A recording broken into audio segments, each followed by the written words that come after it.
How to fix Capcut lagging issue. Now in this video, I'm going to be showing you the very basic troubleshooting steps for you to be able to run Capcut smoothly and have this edit or make your projects editing it fast. So first is open up your Capcut application. Now it's going to be case to case basis. If you're currently making a certain project in which it has a high amount or high capacity videos involved.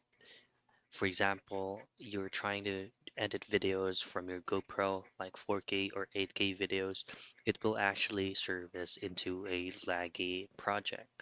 So what you want to do before editing it is just simply tap and hold your CapCut application and then choose on the eye logo that will redirect you into the app info.